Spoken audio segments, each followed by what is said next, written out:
ইয়া রাব্বুল আলামিন জুতাটি দেখো কিরম দেওয়া যায় মোবাইলের মধ্যে বিশাল আইমান হ্যালো আইমান আপনার বোনজির কাছে দিয়ে দিন কার কাছে আম্মু আম্মু হ্যালো হাউ আর ইউ আসসালামু আলাইকুম রহমতুল্লাহি ওয়া বারাকাতুহু। প্রথমে তোমরা এই বীর পুরুষের ভিডিও একটু দেখে নাও। দেখো তার থেকে বড় জুতো সে পড়েছে এবং এমনটাই সে করে। আজকে আমার বাসায় আমাদের ছোট বোন এসা, ওর শাশুড়ি মানে খালামণি, ওই বাবুটা, ওর হাজব্যান্ড এসেছিল। ওরা আমার জন্য ঈদের গিফট নিয়ে এসেছে, সেগুলোই তোমাদের সাথে একটু শেয়ার করব। তার আগে ওকে একটু দেখিয়ে দিলাম। আর এটা হলো আমার নাতিনকে বলেছি একটু হাতটা ধরো, আমি একটু ভিডিও করি, আমি আমার অনলাইন বিজনেসের জন্য গহনা আনাবো। মানে ওর হাতে মানে চুড়িগুলো খুবই সুন্দর, পাথর সেট করা, সেই জন্য। এবার দেখো আমার ছোটো বোন এসা, আমাদের খালামণি মানে ওর শাশুড়, ওর হাজব্যান্ড, ও মেনলি এসেছে আমাকে কোরবানির মাংস দেওয়ার জন্য। তারপরে বাসা থেকে দেখো নুডলস রান্না করে নিয়ে এসেছে,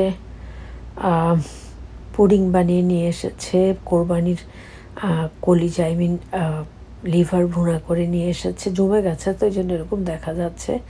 আর আমার আর সত্যিকার অর্থে কোরবানির মাংসটা ফ্রিজ থেকে আবার নামিয়ে ভিডিও করতে ইচ্ছে করলো না, কারণ শরীরটা আসলে ভীষণ খারাপ। এই যে আমাদের সুপ্তি মা, এশামনির আম্মু, ঈদের জন্য আমার জন্য জামা কিনে পাঠিয়েছে।